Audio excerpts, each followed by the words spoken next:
Bonjour à tous. Donc, je pense que vous êtes contents d'être là. Moi aussi, je le suis. Donc, nous allons commencer ce bon moment par la prière et remettre ce court moment entre les mains de Dieu. Merci Seigneur. Merci Seigneur parce que tu es là, Seigneur. Là où tes enfants sont réunis, Seigneur, tu es au milieu d'eux, Seigneur. Tu es celui qui veut être, au Seigneur, l'objet de toute notre attention. Parce que tu aimes tes enfants et tu aimes quand ils manifestent leur amour. Et nous voulons, Seigneur, ce matin, manifester notre amour envers toi par des prières, par des louanges, par une attention à ce que tu vas nous dire par le message, par ce que tu as prévu, et que tu puisses disposer ainsi nos cœurs à chacun, afin que nous puissions recevoir aussi ta parole bénie, ta bonne parole, Seigneur. Sois glorifié au nom de Jésus. Amen. Tu seras béni à ton arrivée, tu seras béni à ton départ. L'Éternel a béni. Béni soit l'Éternel. Le mot « béni » se retrouve de nombreuses fois dans la parole de Dieu. Mais d'après ce que j'ai pu lire, ça revêt le sens de dire du bien, de faire du bien, de recevoir des choses, de posséder des choses que nous avons grâce à Dieu. Nous sommes bénis. Nous recevons aussi, il y a un exemple avec Jacob et Ésaü, ils ont reçu une bénédiction de la part de leur père, et c'était une bénédiction qui était sous la forme d'une parole, mais une parole qui avait tout son sens, une parole forte, une parole qui déterminait leur avenir, et c'était une bénédiction.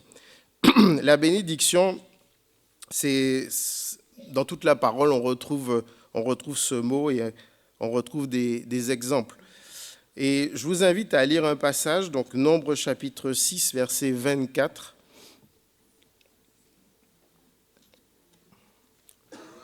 Alors, Nombre 6, 24, il est dit que l'Éternel te bénisse et qu'il te garde. Que l'Éternel fasse luire sa face sur toi et qu'il t'accorde sa grâce. Que l'Éternel tourne sa face vers toi et qu'il te donne la paix. C'est ainsi qu'ils mettront mon nom sur les enfants d'Israël et je les bénirai. Je vais vous inviter juste à faire quelque chose qui n'est pas habituel. C'est-à-dire, vous allez vous tourner vers votre voisin et vous allez lui dire que l'Éternel te bénisse et qu'il te garde. Alors, comme un bonjour, je vous en prie, faites.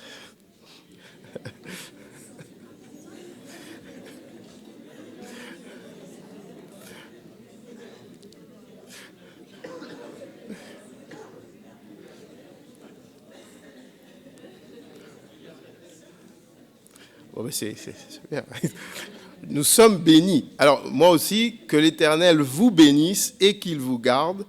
Donc, nous sommes des hommes et des femmes qui proclamons aussi des bénédictions dans la mesure où nous souhaitons que notre frère, notre sœur soit béni, que la parole de Dieu lui fasse du bien, que Dieu lui apporte quelque chose de supplémentaire dans sa vie. Alors, pour ça, on va chanter donc un chant, Bénédiction, de Antidote.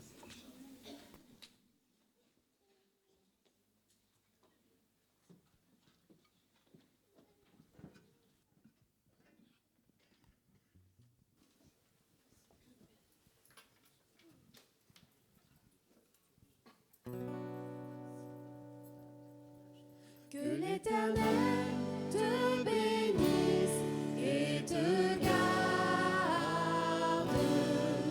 Que l'Éternel fasse luire sa face sur toi. Qu'il t'accorde sa grâce, t'environne de sa paix. Que l'Éternel te bénisse et te garde.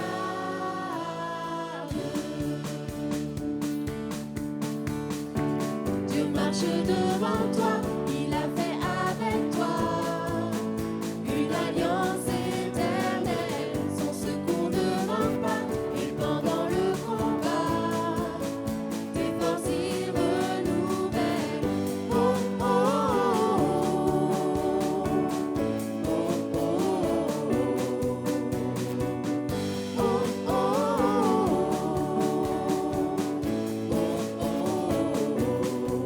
que l'Éternel te bénisse et te garde,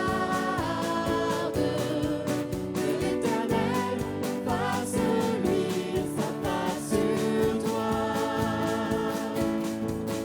qu'il t'accorde sa grâce, t'environne de sa paix, que l'Éternel te bénisse et te garde.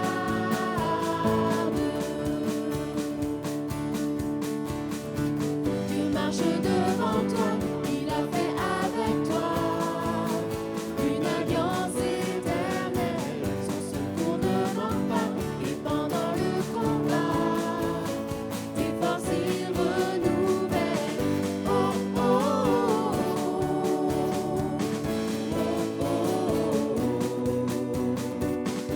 oh, oh,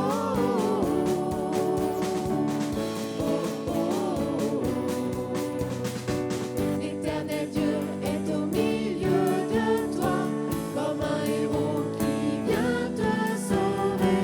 L'Éternel Dieu est au milieu de toi, il chantera pour toi des chants de joie. Hey! L'Éternel Dieu est au milieu de toi, comme un héros qui vient te sauver. L'Éternel Dieu est au milieu de toi, il chantera pour toi des chants de joie.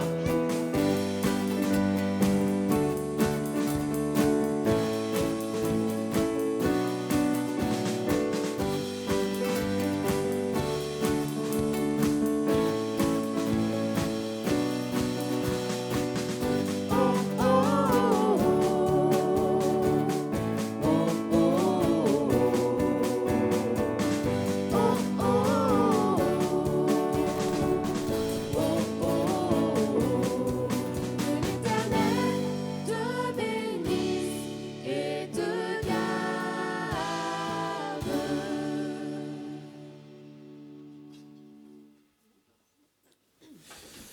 Oui, l'Éternel est au milieu de nous, comme un héros. Est-ce que c'est un héros pour vous? Est-ce qu'il est notre sauveur, celui qui vient à notre secours? Alors, je vous invite à l'exprimer par des courts moments de prière individuels, et je vais clôturer après.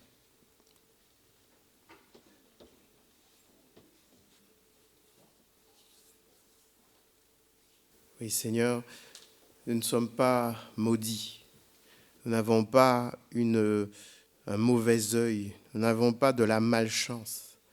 Mais nous t'avons, toi, Seigneur. Nous sommes bénis. Nous sommes bénis de ta présence. Nous sommes bénis parce que tu es dans nos vies. Nous sommes bénis parce que tu es au centre de nos vies. Et nous voulons que cela demeure, Seigneur mon Dieu. Et c'est pour cela que nous voulons continuer encore à te chanter et à te louer tout au long de notre vie. Au nom de Jésus. Amen. Oui, adressons à Dieu avec notre âme. L'âme, le siège des émotions, des sentiments, nos pensées. Bénissons Dieu et disons à Dieu combien il est grand, combien son cœur à Dieu en chantant deux autres chants. Donc, bénis Dieu et béni soit ton nom.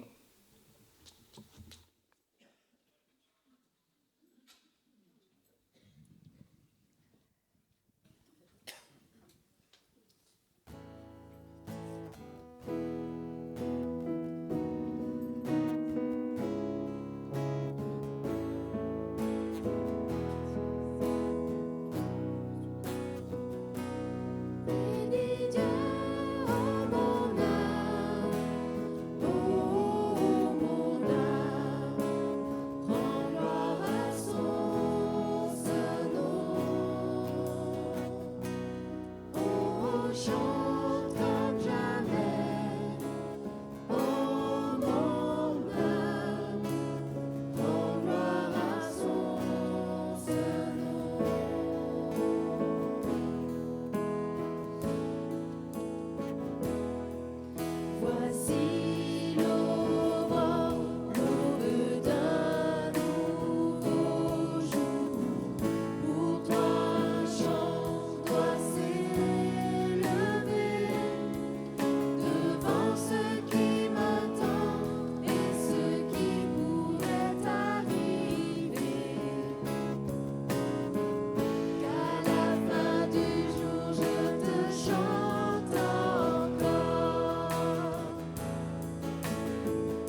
Oui, béni soit le nom de Dieu, quelles que soient les circonstances.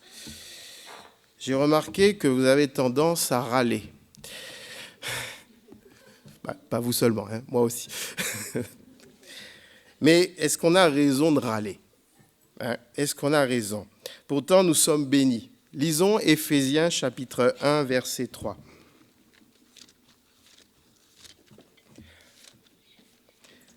Il est dit, « Béni soit Dieu, le Père de notre Seigneur Jésus-Christ, qui nous a bénis de toutes sortes de bénédictions spirituelles dans les lieux célestes, en Christ. » Et comme notre frère Garcia l'a dit dans sa prière, nous sommes élus, nous sommes enfants de Dieu, nous sommes pardonnés, nos péchés sont effacés, sa grâce dans toute notre vie. Nous bénéficions de sa grâce. Nous sommes réconciliés avec Dieu, héritiers du royaume. Nous servons à la louange de sa grâce. Voilà, nous avons toutes ces bénédictions en lui. Et c'est ce qui nous suffit, avoir sa bénédiction, sa présence dans nos vies. Et sans plus tarder, nous allons chanter le chant « Christ seul me suffit ».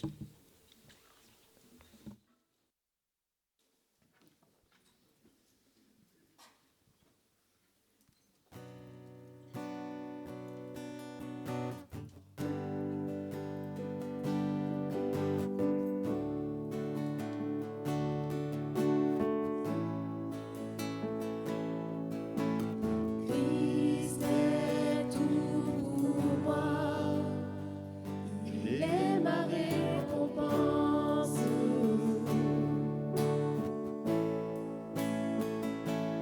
Car il n'y a rien dans ce monde qui puisse me satisfaire. Même dans l'épreuve, mon âme chante, oui pour toujours. Il m'a sauvé. Christ seul me suffit. Christ seul me suffit. Ce dont j'ai besoin est en toi.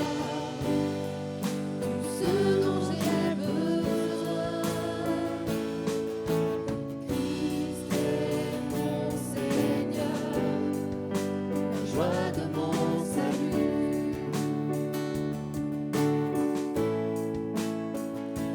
Et cet espoir est sans fin. Le ciel est ma demeure. Même dans l'orage, mon âme chante. Jésus est là. À Dieu soit la gloire. Christ seul me suffit. Christ seul me suffit. Ce dont j'ai besoin est en toi. Ce dont j'ai besoin. Dans mon cœur j'ai choisi de suivre Jésus. Oui pour toujours. Oui pour toujours. En mon cœur j'ai choisi de suivre Jésus. Oui pour toujours. Oui pour toujours. La croix devant moi, le monde derrière moi. Oui pour toujours.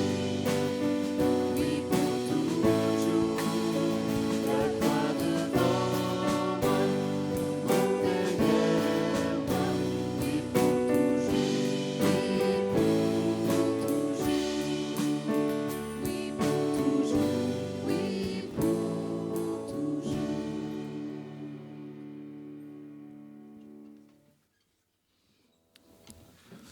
Oui, la croix devant nous. Et justement, nous allons nous rappeler de ce qui s'est passé à la croix. Le Seigneur a décidé de donner sa vie, donner son sang, donner ses souffrances aussi. Et pour cela, nous allons nous rappeler par la scène, donc le pain et le vin. Et nous allons donc, je vais demander à ceux qui sont baptisés, ceux qui ont fait le pas, ceux qui marchent selon la volonté de Dieu, de se lever. Et je demande aux frères de venir pour la distribution.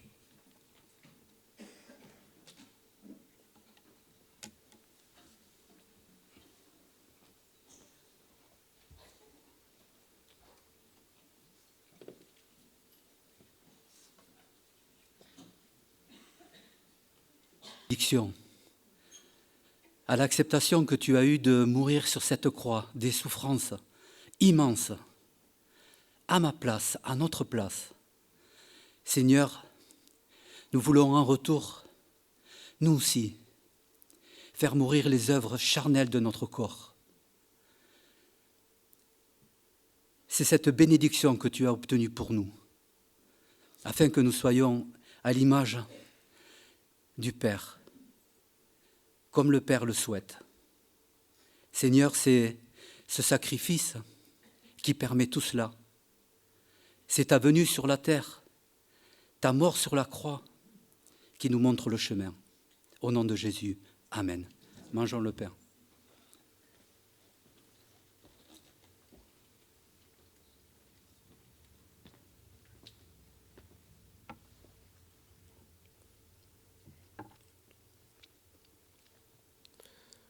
Seigneur Dieu Tout-Puissant, tu es allé sur cette croix, Seigneur, pour nous, à notre place.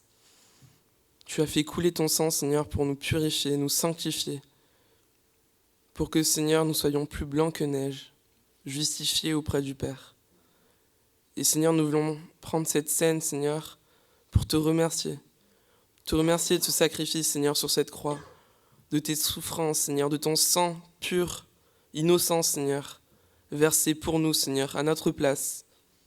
Ce sang qui était la perfection, Seigneur, et qui nous pardonne, Seigneur, de tous nos péchés, Seigneur. Et nous voulons t'en remercier, Seigneur. Merci pour ton sacrifice. Merci pour ton sang précieux, Seigneur. Au nom de Jésus, Seigneur. Amen.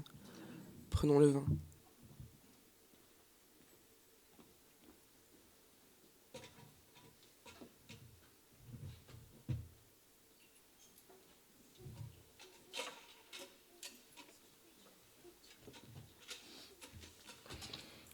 Pendant que les frères et sœurs, les frères du moins, ramassent les coupelles, nous allons chanter donc un chant « C'est si beau la vie ».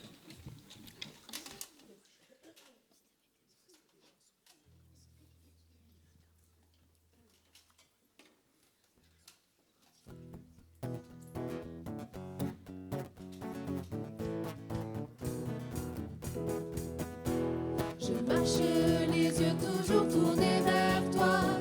Je marche les yeux toujours tournés vers toi. C'est bien suffisant pour rayonner de joie. Cette joie du ciel qu'ailleurs on ne trouve pas. Et si un nuage vient à passer entre nous deux, tu es tout puissant pour faire revenir le ciel bleu. Je marche les yeux toujours tournés vers toi. Que c'est beau la vie quand on la vit par la foi.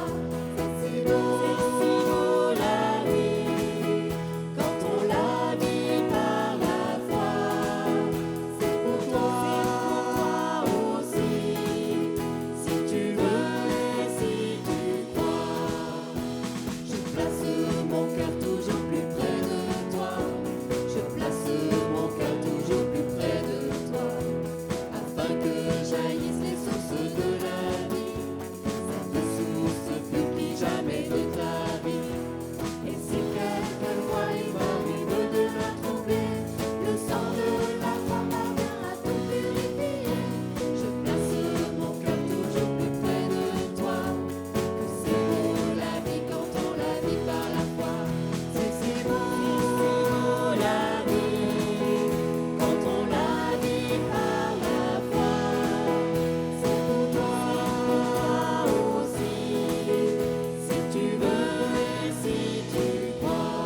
chemin, il m'arrive de trébucher.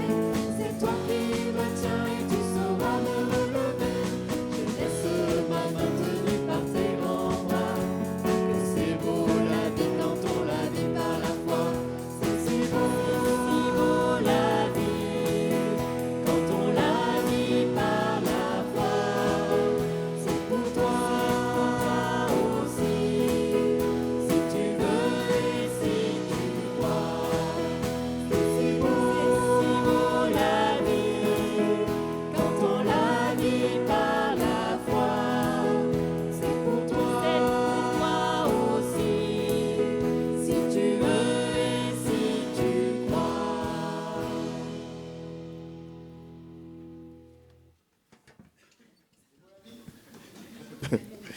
En Christ, hein, la vie en Christ, c'est beau. Alors justement, il y a quelqu'un qui a écrit ce chant, et c'est justement lui qu'on va écouter maintenant. Et ben voilà, c'est tout.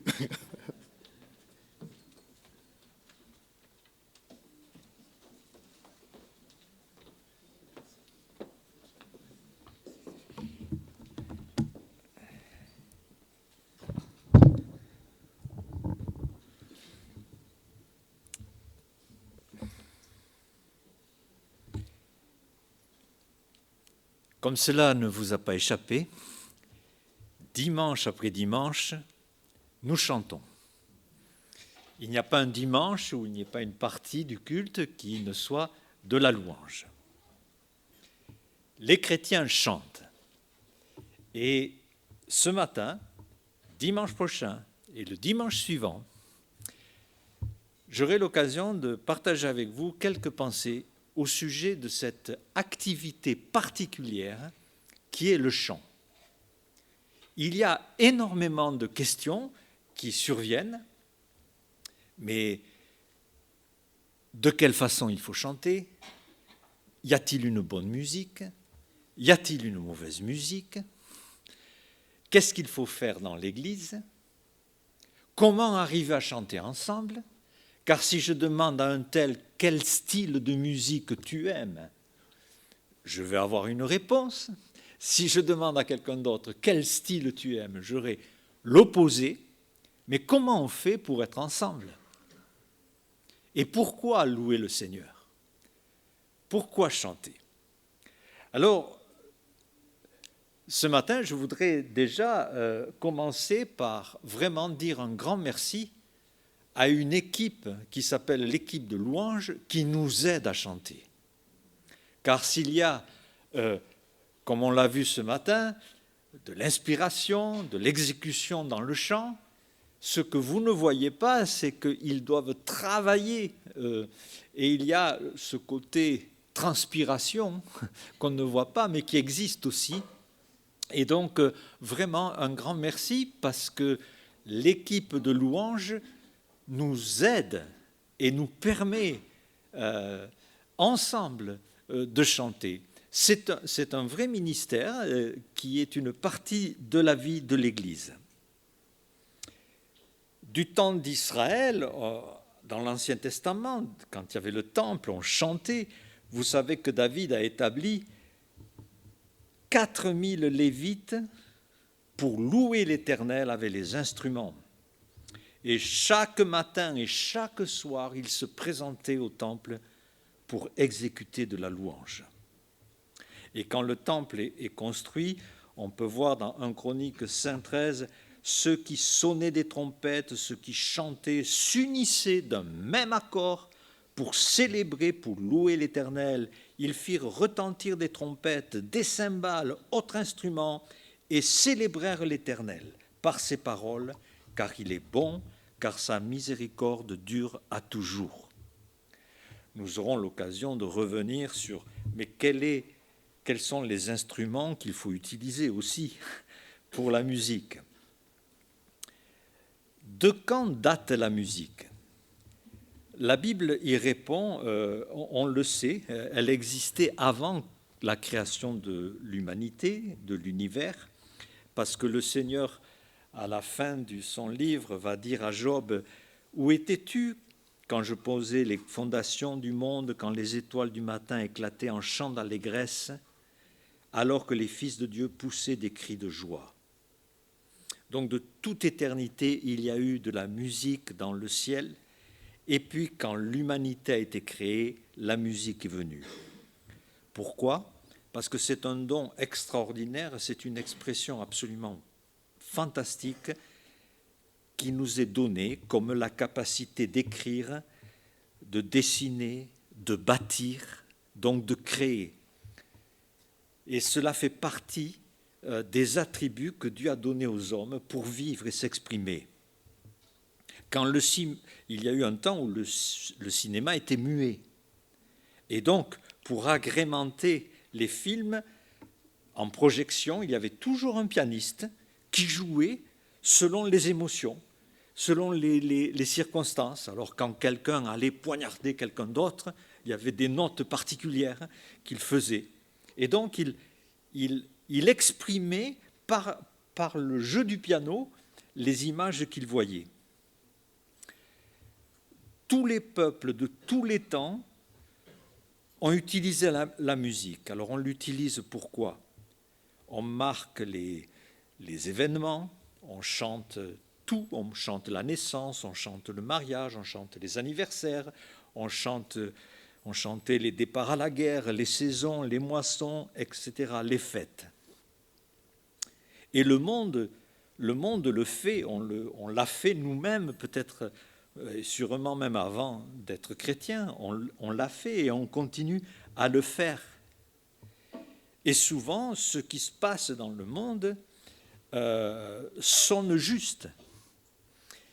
Il y a des artistes qui vont confirmer même parfois des vérités bibliques par leur interprétation. Et parfois, on ferait bien de regarder d'un peu plus près. Alors, il y a tellement de créations, tellement d'artistes. Autrefois, je connaissais les artistes. Maintenant, tous les noms, je suis perdu. Là, je suis perdu, je suis dépassé par tous les nouveaux artistes qui me sont inconnus. Mais je voudrais vous citer, par exemple, l'exemple de quelqu'un qui n'est pas chrétien, mais qui peut faire quelque chose de très précis. Et il fallait y penser. Alors, son nom, c'est Soprano. Vous le connaissez ? Alors, Soprano, c'est le rap. Bon, le rap, c'est né dans les années 80, 70-80, dans des ghettos américains. Ce n'est pas tout à fait de la musique. Mais je ne dis pas ça péjorativement, parce que ce n'est pas le but du rap. Le but du rap, ce n'est pas la musique. Le but du rap, c'est vraiment d'exprimer tout ce qui se passe dans un environnement hostile, violent, déprimant. Et on pense que même les mots RAP, c'est rime and poésie. Donc c'est des textes rimés, poétiques. Bon, on y met quelques rythmes derrière, mais le but, c'est du texte. Finalement, je suis content de ne pas être dans cette génération rap, parce qu'il y a trop de choses à retenir, là. C'est trop long, le texte. Il y en a tellement, je ne sais pas comment ils font pour sortir tous ces textes. Alors, j'en reviens à Soprano. Soprano a remarqué que l'homme est mauvais et qu'il est profondément pécheur et profondément dangereux. Alors, si vous étiez un artiste, comment écririez-vous la méchanceté du cœur humain? Alors voilà ce que va faire Soprano, et je trouve ça très très intéressant. Il va faire parler le diable, et le diable va se plaindre. Il se plaint. Parce qu'il dit, avant ma chute, j'étais vraiment riche et heureux. J'étais le plus grand conseiller des hommes, même en haut lieu. On faisait appel à mes services pour prendre aux malheureux, mais l'époque a changé, les hommes n'ont plus besoin de moi. Oui, l'époque a changé, j'ai perdu depuis que les hommes font pire que moi. Je n'ai plus d'emprise sur le globe depuis qu'on m'a pris mon job. Les hommes d'aujourd'hui ont dépassé tous mes vœux. Certains exercent leur folie meurtrière au nom de Dieu. Le pétrole est une raison légitime pour mettre le feu. Certains pays rétrécissent, mais bon, restons silencieux. Malgré sa richesse, l'Afrique a toujours un creux. Internet brûle les neurones beaucoup plus que la bœuf. l'enfer n'est plus chez moi, mais bel et bien chez vous, monsieur. Oui, l'élève a dépassé son maître. Oui, l'enfer est bien plus gros sur terre depuis que les hommes font pire que Lucifer. Voilà le constat de quelqu'un qui, je ne sais pas s'il est chrétien ou pas, mais en tout cas le constat de quelqu'un qui regarde ses semblables. On exprime tout par le chant, par la musique. Et nous, chrétiens, nous en avons des choses à exprimer. Des choses que nous vivons, des choses dont nous sommes témoins, des choses que nous ressentons et aussi vis-à-vis de Dieu, comme on le sait, puisque nous sommes appelés à louer Dieu, et nous allons regarder aussi ce que ça veut dire. Alors je vous propose d'ouvrir vos Bibles pour découvrir le tout premier cantique qui n'ait jamais été créé. Vous savez quel est le premier cantique? Il se trouve dans la Bible, c'est Exode chapitre 15. Exode chapitre 15, Israël vient d'être miraculeusement délivré de l'Égypte et les Égyptiens qui poursuivaient donc le peuple d'Israël va être engloutis dans la mer. Après une telle expérience miraculeuse de délivrance et de sortie d'Égypte, voici ce que nous lisons dans la Bible. Moïse et les enfants d'Israël chantèrent ce cantique à l'Éternel. Ils dirent, alors nous reverrons plus tard ce que ça veut dire, la notion de cantique et qu'est-ce qu'il faut dire, mais ce n'est pas un petit cantique, et il est long, ce cantique. Je chanterai à l'Éternel, car il a fait éclater sa gloire, il a précipité dans la mer le cheval et son cavalier. Dans ma Bible, j'ai souligné tous les passages où il est écrit « Je chanterai à l'Éternel, car ». 3 points de suspension, et j'ai fait toute la liste. Alors évidemment, moi, je ne peux pas chanter car il a précipité dans la mer le cheval et son cavalier. Ce n'est pas du tout mon expérience. Donc ce cantique, ce n'est pas mon cantique. Mais cette louange, ce cantique est assez étonnant. Les enfants d'Israël ont chanté ensemble. Ils dirent « Je chanterai à l'Éternel ». Ils dirent au pluriel « Je chanterai au singulier ». Donc chaque individu en Israël avait vécu la même expérience. Donc le cantique était collectivement une expression de reconnaissance pour une bénédiction semblable à chacun. C'était la même.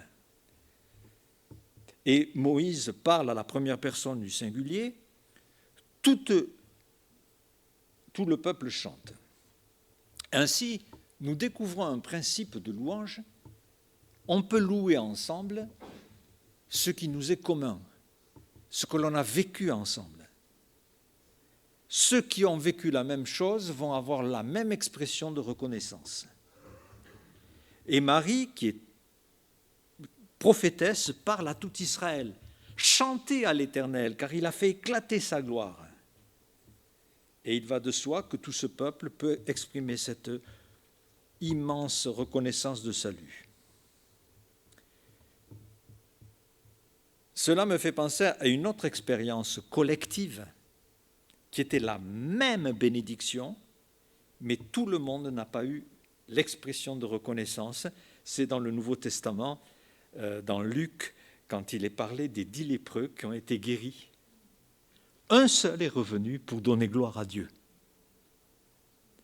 alors que tous avaient les mêmes raisons de venir vers Jésus-Christ pour être reconnaissants à Dieu. Et la Bible dit, ne s'est-il trouvé que cet étranger pour revenir donner gloire à Dieu ? Souligne Jésus. Cela nous apprend que même si collectivement nous pouvons avoir un terrain commun de louange, la louange reste une décision individuelle. C'est vrai que l'Église loue, mais c'est individuellement que nous décidons de remercier Dieu, de le louer. Et en venant au culte, avant que le premier chant ne commence le dimanche matin, posez-vous la question, mais qu'est-ce que j'ai reçu de Dieu ? Alors, je n'ai pas vécu l'expérience de la menace du cheval et du cavalier qui a été englouti dans la mer, mais y a-t-il quelque chose que Dieu ait fait dans mon cœur qui me permet de louer Dieu ?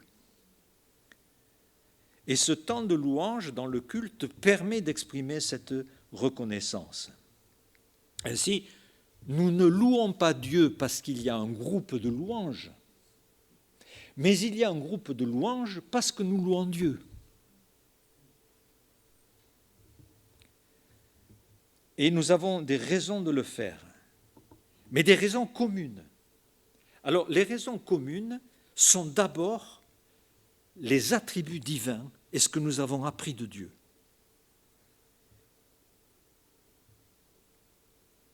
Par exemple, la première chose, nous louons Dieu parce qu'il nous a sauvés. Et quand des chrétiens sont ensemble, ils peuvent ensemble louer Dieu parce que chacun, nous pouvons dire, oui, le Seigneur m'a sauvé, je l'ai accepté dans mon cœur, il m'a sauvé. C'est un thème commun. Le psaume 13,3 nous dit « J'ai de l'allégresse dans le cœur à cause de ton salut.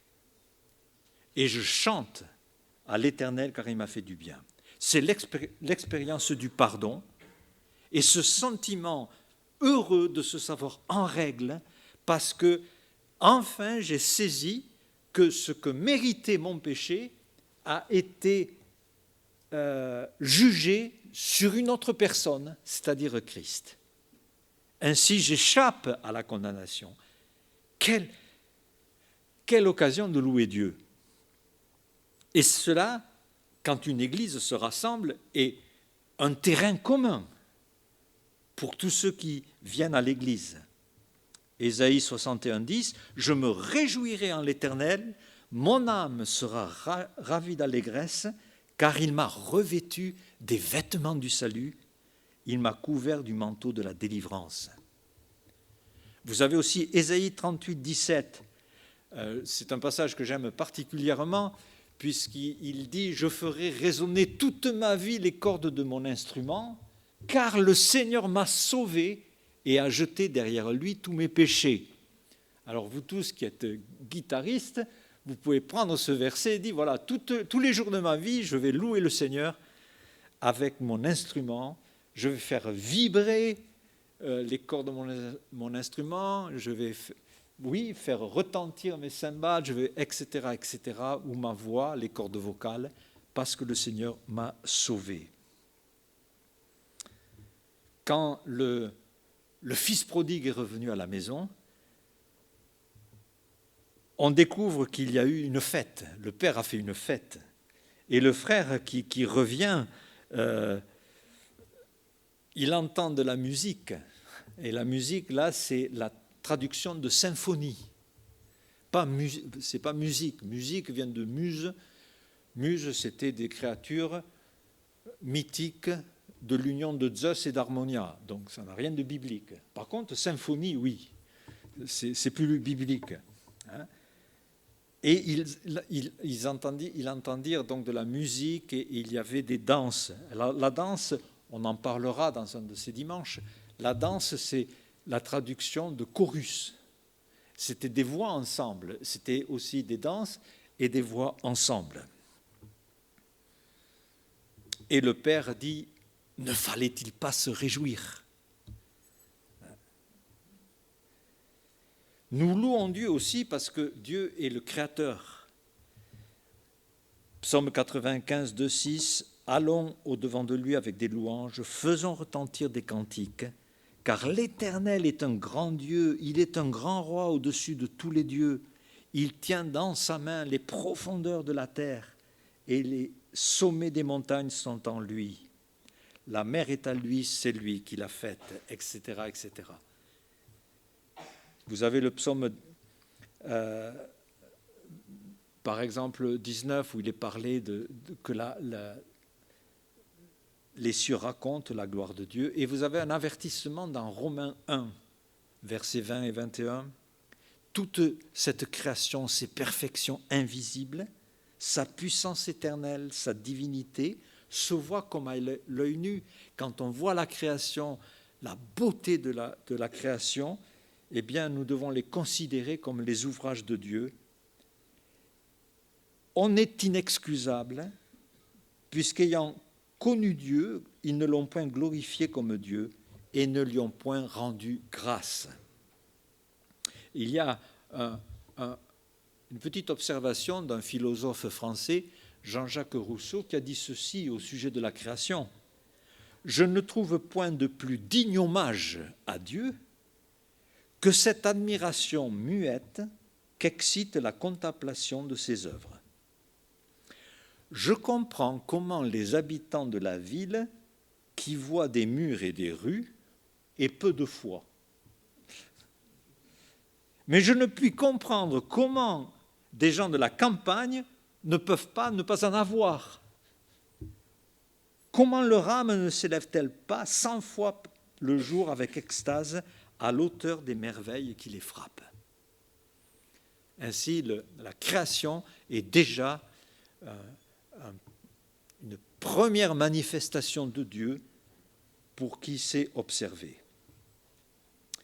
Alors, un autre terrain commun qui nous unira dans la louange, c'est le fait que Dieu, qui a parlé dans sa parole, dit vrai. Et c'est important, quand vous lisez un texte biblique, quand vous le regardez, vous n'êtes pas forcément touché émotionnellement, mais considérez que pour beaucoup de raisons, qu'on n'a pas le temps de voir ce matin, cette parole est digne d'être reçue, digne de toute confiance. Psaume 33, verset 3, « Chantez-lui un cantique nouveau, faites retentir vos instruments et vos voix, car la parole de l'Éternel est droite. » Et nous savons qu'il est écrit dans la Bible que Dieu n'est pas un homme pour mentir. Nombre 23, 19. On est amené à nous appuyer sur cette parole. On loue Dieu parce qu'on est au bénéfice de quelqu'un qui dit vrai. Psaume 138, « Je te célèbre de tout mon cœur, je chante tes louanges en la présence de Dieu, je me prosterne dans ton saint temple, je célèbre ton nom à cause de ta bonté, à cause de ta fidélité, car ta renommée s'est accrue par l'accomplissement de tes promesses. » Dieu dit vrai. Et c'est vraiment pour nous une expression de le célébrer, une expression de louange, de reconnaissance. On peut louer Dieu aussi car, vous savez, la liste des cars est nombreuse. Je vais en citer encore un ou deux exemples. Parce que Dieu est bon et il est fidèle. Psaume 108, « Je chanterai à l'Éternel, je ferai retentir mes instruments à nouveau. C'est un honneur pour moi. Réveillez-vous. » Alors là, il parle aux instruments, mais réveillez-vous les instruments, le luth, l'harpe. « Je te louerai parmi les peuples, car ta bonté s'élève au-dessus des cieux et ta fidélité jusqu'aux nues. » Donc maintenant, on commence à saisir que le ciel est immense. Et plus on a des instruments pour mesurer loin, plus on s'aperçoit que c'est encore plus grand. Et la fidélité et la bonté de Dieu prennent pour image les dimensions de l'espace. Nous louons Dieu car il est souverain.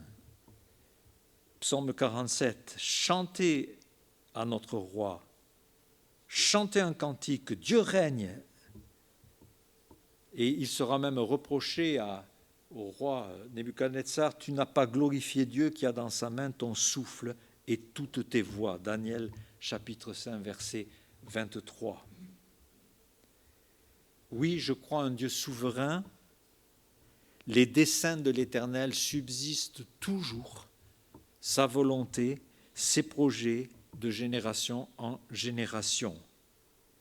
Et notre Dieu, nous dit un psaume, est dans le ciel et il fait tout ce qu'il veut. C'est vrai que les êtres humains peuvent interférer, faire des folies, lancer des guerres, détruire, mais le plan de Dieu ne va pas s'arrêter pour autant. Vous avez l'exemple dans Actes où Pierre dit, voilà, cet homme, vous l'avez livré, vous l'avez condamné en parlant de Jésus, vous l'avez mis à mort, c'est vrai, mais il est écrit, il est livré selon le dessein arrêté de Dieu et selon la prescience de Dieu. Et Dieu donne une liberté, une responsabilité totale à l'homme. Et comme Dieu sait ce que l'homme va faire, malgré ce chaos humain, Dieu met en place ses plans et ses desseins. Et c'est quelque chose de merveilleux pour nous. Ainsi, Dieu veut que nous le glorifions et il donne une grande importance à cette louange. Alors, comme nous l'avons vu, nous avons des parcours différents. Il m'est arrivé des choses qui ne sont pas arrivées ou vice-versa. Mais il y a une grande surface commune, une grande palette commune de raisons de louer ensemble le Seigneur. La souveraineté, la bonté, le salut. Nous n'avons pas été sauvés dans les mêmes circonstances, nous n'avons pas eu les mêmes parcours. Mais les attributs divins vont s'exprimer dans nos vies personnelles. Mais ensemble, nous pouvons louer Dieu. Et c'est un ordre. Il y a des versets étonnants pour le peuple de Dieu. Ésaïe 43, 21. « J'ai formé ce peuple pour moi-même. Ils raconteront ma louange. » Ou alors, dans le psaume 81, il est très étonnant de lire « Entonnez des cantiques, faites résonner le tambourin, la harpe mélodieuse et le luth, sonnez de la trompette à la nouvelle lune, à la pleine lune, au jour de notre fête. » Donc il y avait beaucoup de raisons de faire retentir les instruments autour du temple, tous les jours, à diverses occasions, car c'est une loi pour Israël, une ordonnance même de Dieu. Ça fait partie de la loi. C'est quelque chose d'absolument indiscutable. Et la Bible dit, évidemment, c'est vrai que si nous devons louer Dieu, eh ben, nous ne faisons que rétablir l'équilibre, parce que le monde, lui, il utilise la louange dans son univers à lui. Alors, on va louer quoi ? Ben, on va louer des hommes, on va louer des artistes, on va louer des leaders, on va louer des œuvres, on va louer un vin, on va louer un plat, on va louer un endroit, un livre, un chanteur. On s'émerveille dans le monde devant une réalisation. Quand un jeune homme tombe amoureux, eh bien, vous pouvez vraiment être sûr, il ne va pas tarir d'éloges pour celle qui est en train de devenir sa bien-aimée. Alors les louanges, il y en a sans cesse. Alors, tous les autres regardent la jeune fille, oui, ah bon ? Mais lui, alors, il voit autre chose encore. On s'émerveille. Les personnes simples, équilibrées, normales, sont toujours dans la louange. Ou je vais dire la chose à l'envers. L'absence de louange dans la vie est révélateur de quelqu'un qui a un cœur morbide, éteint, froid, amer, désespéré.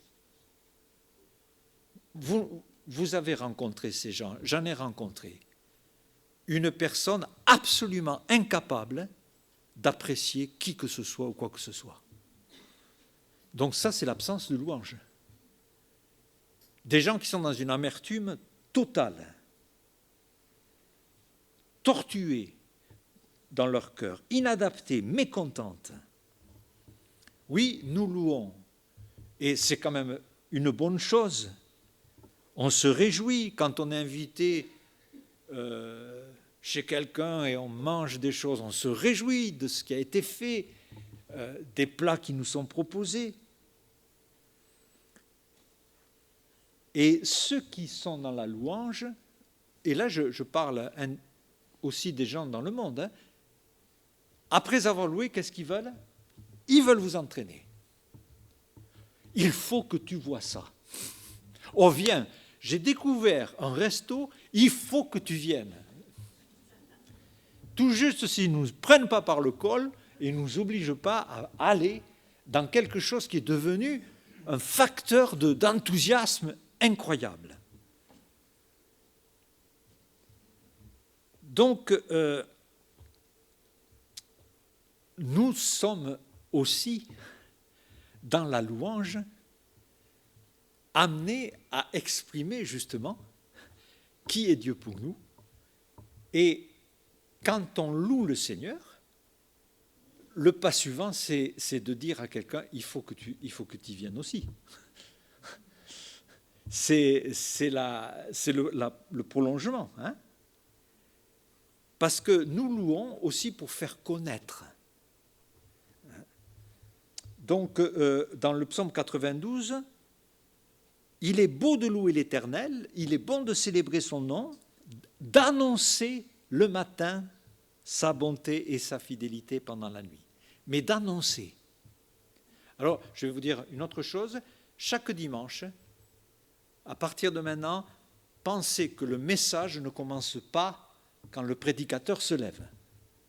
Le message commence au premier cantique, puisque nous annonçons par la louange quelque chose.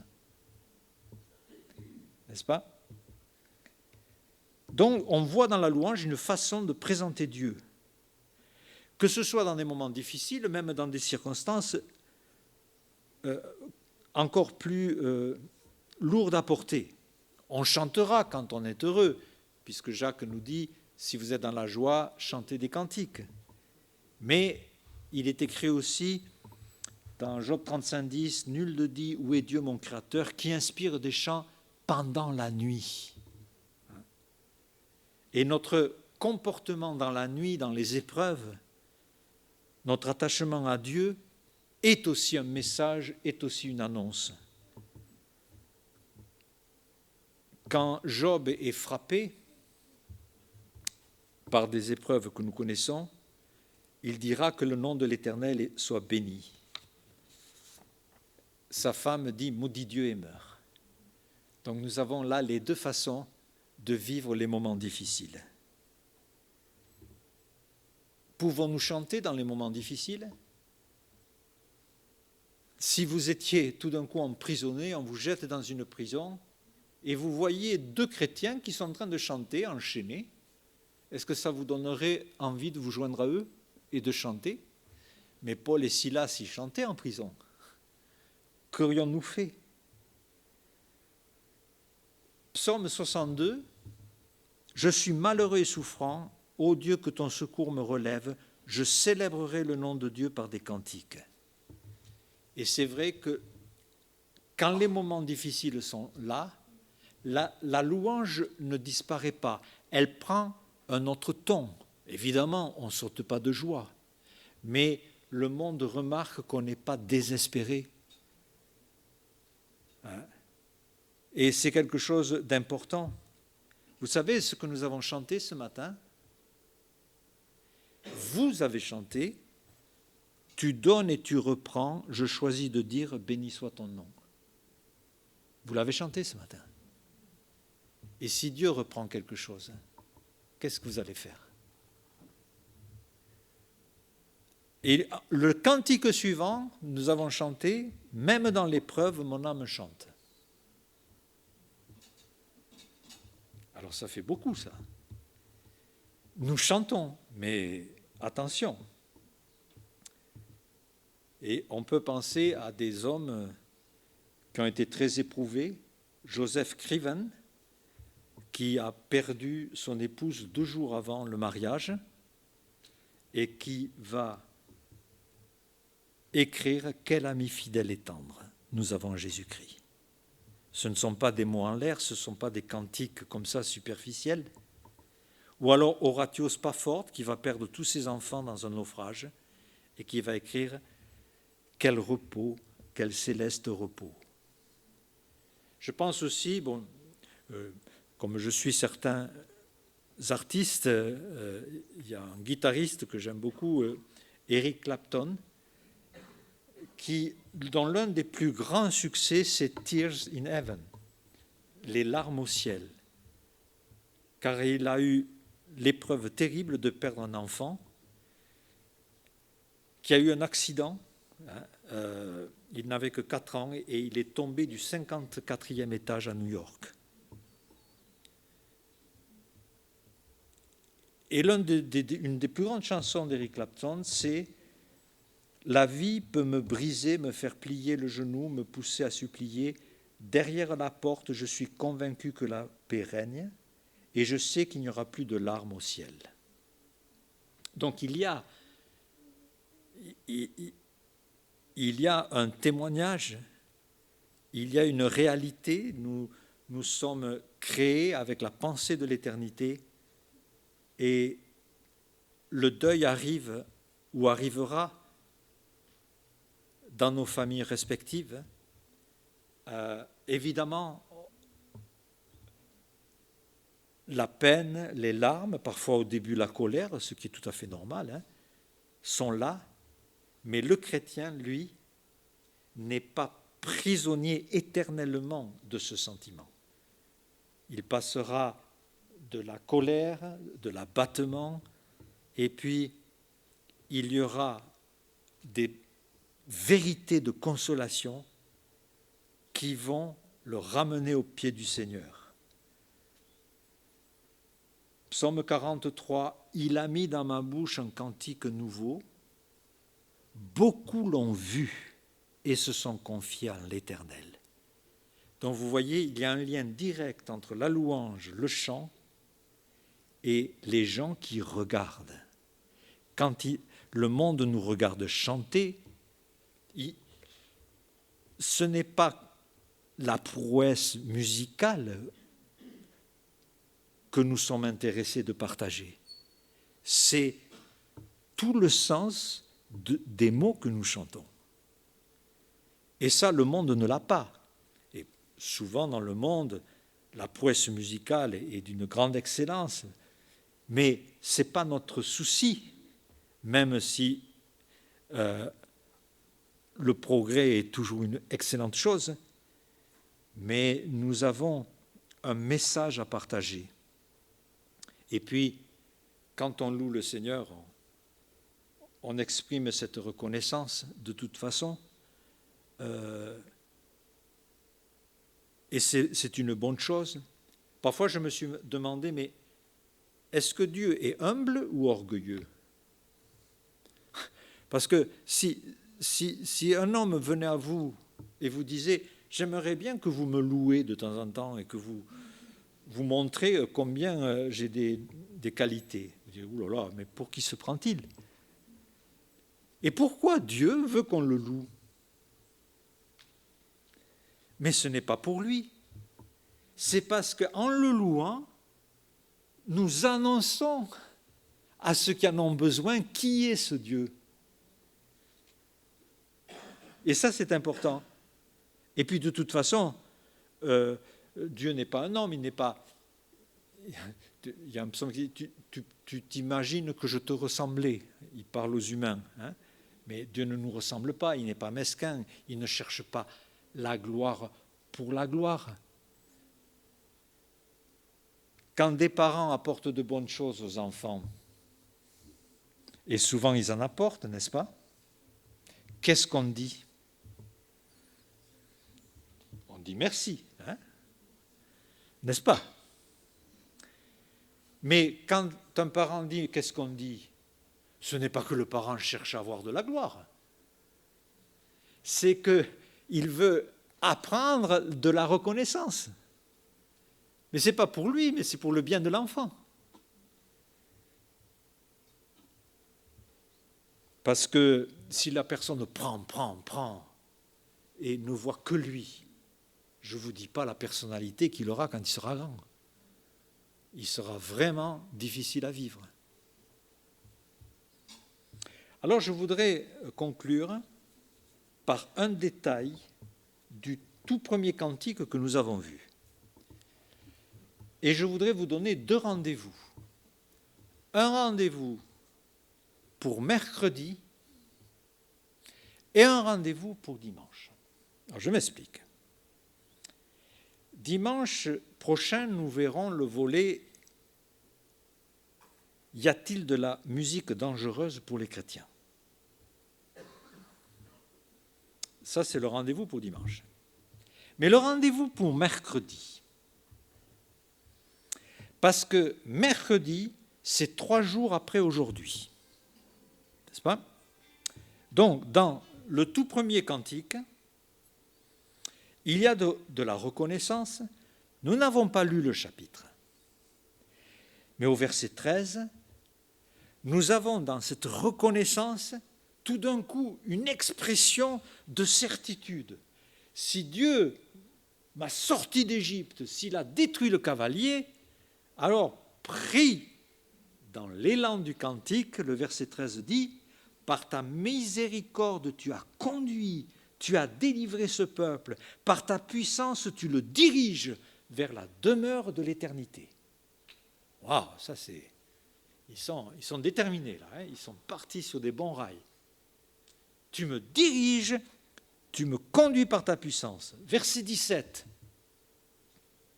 Tu les amèneras, tu les établiras sur la montagne de ton héritage, au lieu que tu as préparé pour ta demeure, ô Éternel, au sanctuaire, Seigneur, que tes mains ont fondé. Verset 18, une déclaration de foi absolument inébranlable. L'Éternel régnera éternellement et à toujours. Voilà, ça c'est le cantique chanté, n'est-ce pas? C'est une confession de foi, c'est une déclaration, une prise de position, s'appuyant aussi sur l'expérience qui vient d'avoir lieu et dont il n'y a pas besoin de douter. Verset 21, Marie répondait aux enfants d'Israël, « Chantez à l'Éternel, car il a fait éclater sa gloire.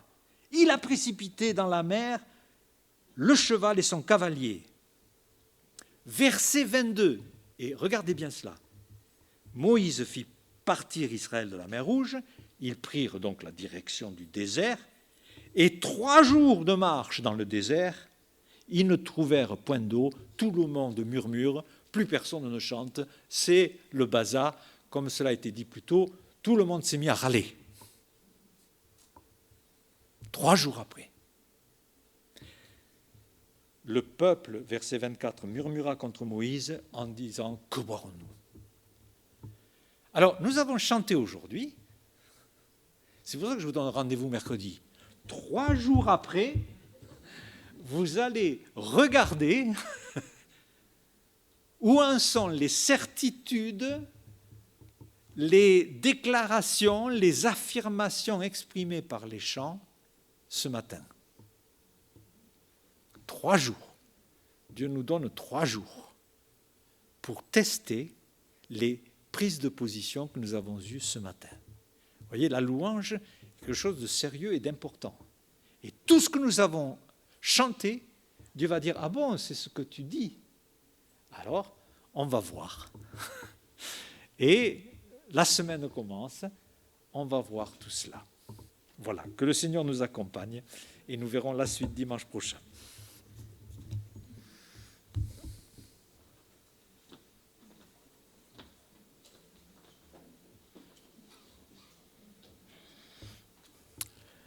Bon, nous avons de quoi louer, oui. Nous avons des raisons de louer, et comme nous l'avons été exhortés à continuer à se baser sur cette personne merveilleuse qu'est Dieu et à continuer chaque jour, parce que c'est là notre moteur aussi de louer Dieu et le faire avec le cœur et avec sincérité. Il y a un chant qui a été choisi, donc j'invite les chanteurs à s'installer, et c'est Chantons. Voilà.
Vous asseoir. Ce que j'ai compris aussi, c'est que ce que nous disons dans nos chants, ce que les paroles doivent être dites, mais avec sincérité, avec cœur. Nous devons les dire parce que nous le pensons véritablement. Et là, nous avons la force, nous avons la foi, nous n'avons pas peur de ces 3 jours. Mais voilà, donc nous le disons avec conviction parce que nous croyons en un Dieu d'amour, un Dieu qui nous aime, un Dieu qui nous sauve, un Dieu qui nous fortifie. Voilà, donc je dis donc bonne semaine à ceux qui nous ont écoutés sur Internet et à la prochaine. Et donc